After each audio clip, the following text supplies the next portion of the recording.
Hello everyone, welcome back to my channel. आज हम देखेंगे कि कई बार क्या होता है जब हम फर्स्ट ईयर में हमें सिलेबस के बारे में नहीं पता होता कि सिलेबस को कैसे देखना है।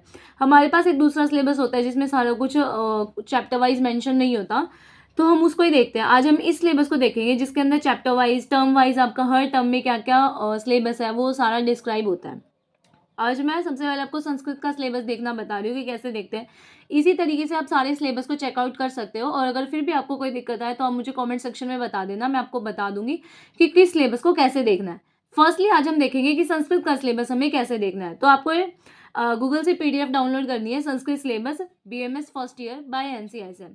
तो वहाँ पे ये वाला एक पीडीएफ निकल जाएगा। देखो, ऐसा कुछ पीडीएफ निकलना चाहिए आपके पास। इसमें आपका हर चीज़ मेंशन होती है कि कौन सा आपके टर्म वन का पेपर में आएगा, कौन सा टर्म टू में आएगा। तो यहाँ से हम इसको पढ़ना शुरू करेंगे। ये देखो, यहाँ से संस्कृत के आपके दो पेपर होते हैं, एक पेपर वन होता है, एक पेपर टू होता है। फाइनल पेपर जब आप देने जाते हो ना, यूनिवर्सिटी के जो एग्जाम्स होते हैं उसमें संस्कृत के आपके दो एग्जाम होंगे, एक पेपर वन होगा, एक पेपर टू होगा।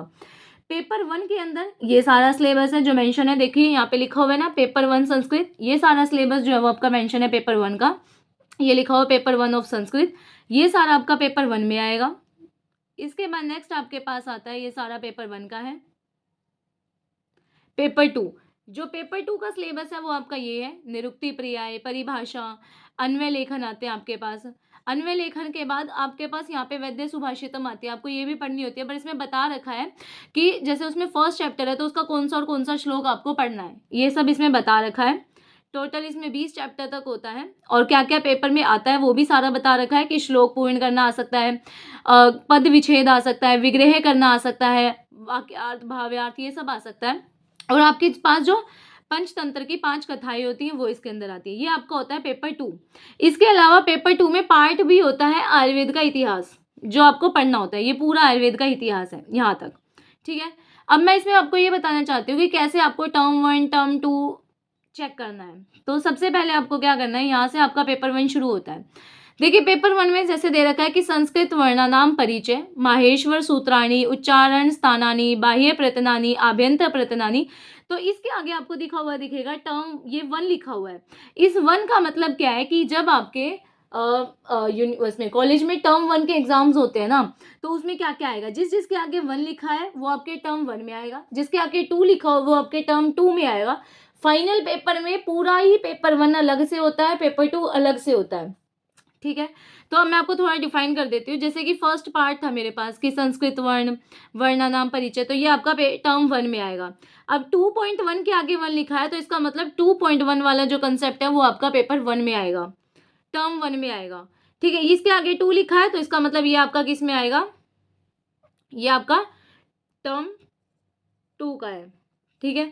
उसके बाद अव्यय है। अव्यय के आप देख सकते हो कि फर्स्ट ए बी सी, ए के मतलब इन अव्यय के आपको आइडेंटिफाई करने भी आने चाहिए अव्यय, meaning with reference to the concept, और कंस्ट्रक्ट द सेंटेंस, इनसे आपको सेंटेंस बनाने भी आने चाहिए। ऐसे ही हमें ये सारे करने होते हैं। और इन्हीं के आगे जिसका, ऐसे ही हम इन सब का देखेंगे। जैसे इसके आगे आप संधि के आगे देख सकते हो कि टू लिखा हुआ है तो ये आपका टर्म टू में आएगा। अब आप आगे जाओगे तो इसका मतलब आपकी जो संधि है वो पूरी की पूरी टर्म टू पेपर की है। समास है वो आपके टू लिखा हुआ है तो इसका मतलब टर्म टू में आएंगे। शब्द रूपाणी के आगे वन लिखा हुआ है तो इसका मतलब ये आपको जब टर्म वन के एग्जाम होंगे तो उसमें आएंगे। अब इसमें देखो, पुल्लिंग शब्द रूपाणी कौन कौन से आपको करने हैं, अकारांत, इकारांत, उकारांत, ये सारे आपको करने हैं। फिर स्त्रीलिंग के शब्द रूप करने हैं और नपुंसक लिंग के करने हैं। इसके बाद नेक्स्ट आपके पास धातु रूप है, ये टर्म वन में आएंगी सारी। नेक्स्ट प्रत्यय आते हैं, प्रत्यय आपके टर्म टू के होते हैं। विशेषण विशेष्य भी टर्म टू में होता है। जैसा सिलेबस में लिखा है कि टर्म वन में क्या है, टर्म टू में क्या है, कुछ कॉलेज बिल्कुल इसके हिसाब से करते हैं, लेकिन कई बार क्या होता है, टीचर ने आपको कोई चैप्टर पढ़ा दिया है और वो अभी टर्म टू में है मान लीजिए, और आपके टर्म वन के एग्जाम है, तो कई बार थोड़ा बहुत ऊपर नीचे करके एडजस्ट भी हो जाता है। फिर ऐसे ही पेपर टू में जैसे आओगे तो देखो, ए का वन मतलब ये वन पार्ट जो है, ये ए वाला जो पार्ट है वो आपका टर्म वन में आएगा, बी वाला जो पार्ट है वो आपका टर्म टू में आएगा, फिर ये सीधा फाइनल में सारा आएगा। ऐसे होता है ये। ऐसे ही ये जो आपकी परिभाषाएं, ये ए वाली किस में आएंगी, टर्म वन में आएंगी, बी वाली जो है वो आपकी टर्म टू में आएंगी, फिर सी टर्म थ्री, कई बार हो पाते हैं, कई बार नहीं हो पाते, तो वो पूरा फाइनल में आ जाता है। फिर ऐसे ही अन्वय लेखन में दे रखा है कि ए का जो वन है, मतलब ए पार्ट जो है आपको, इसमें ये 3 चैप्टर के जो है वो आपके किस में आएंगे, टर्म वन में आएंगे। अब आपके पास एक आती है वैद्य सुभाषितम, इसकी बुक जो है वो हमें नहीं लगवाई जाती कई बार, बट इसके हर एक चैप्टर के लिए मतलब किस चैप्टर में हमें कौन-कौन से श्लोक करने हैं, ये सारे मैं आपको पीडीएफ में दूँगी और समझाऊँगी भी। आगे चल के हम पूरी संस्कृत को कवर करेंगे अपने चैनल पे। पंचतंत्र 5 कथाएँ होती हैं, ये आपकी टर्म 3 में आती है, मतलब डायरेक्ट कई बार आ जाती है, कई बार टर्म 2 में भी इनको दे देते हैं। उसके बाद होता है आयुर्वेदा का इतिहास। आयुर्वेदा का इतिहास में आप देख सकते हो ये सारा टर्म 1 में आता है और जहाँ तक दे रखा है, बाकी जो है वो आपका टर्म 2 में आता है, ये सारा आपका टर्म 2 में आता है और ये सारा आपका टर्म 3 में आता है। यहाँ पे जाके आपका जो सिलेबस है वो कंप्लीट होता है। इस तरीके से हमें हर एक सब्जेक्ट के सिलेबस को पढ़ना होगा कि टर्म 1 में क्या दिया हुआ है, टर्म 2 में क्या दिया हुआ है। ये तो हो गया टर्म 1 टर्म 2 के हिसाब से। अब हम देखेंगे कि जब हमारा फाइनल पेपर होगा तो उसमें एक पेपर होगा पेपर 1। जैसे आपकी जो डेट शीट आती है, जो रोल नंबर आएगा उस पे लिखा होगा इसका ये जो कोड है ये वाला AYUGSN एंड A1। इसका मतलब क्या है कि आपका पेपर 1 है संस्कृत का, उसमें ये सारा आएगा जो पेपर 1 में आपको मेंशन किया हुआ है। 6, 7, 8, 9, 10, 11 तक आपका पेपर 1 में आएगा सारा। फिर आपका दूसरा होगा पेपर 2 होगा, जिसपे आपको पेपर 2 होगा, उसमें निरुक्ति और पर्याय आएंगे, सारे परिभाषाएं आएंगी, अन्वय लेखन आएंगे, वैद्य सुभाषितम आएगा। ये सारा जो है वो आपका किस में आ जाएगा पेपर 2 में। और पंचतंत्र की जो 5 कथाएं होती हैं वो भी पेपर 2 में आती है। सारा आयुर्वेद का इतिहास भी आपका पेपर 2 में आता है। ठीक है, तो इस तरीके से आपके संस्कृत के फाइनल में जाके 2 पेपर होते हैं और बाकी टर्म 1 होता है, टर्म 2 होते हैं। उसका सिलेबस मैंने आपको इसके हिसाब से मेंशन करा दिया है। तो इस तरीके से आपको क्या करना होता है, अपने जो सिलेबस है उसको पढ़ना होता है। इसी तरीके से आप हर एक सब्जेक्ट का देखोगे, उसमें टर्म 1 टर्म 2 लिखा होगा कि किस में क्या टर्म 1 है, क्या टर्म 2 में है। अगर वो भी लिखा होगा कि जो आपका फाइनल में पेपर 1 होगा उसमें क्या क्या सिलेबस है और जो पेपर 2 है उसमें क्या क्या सिलेबस है।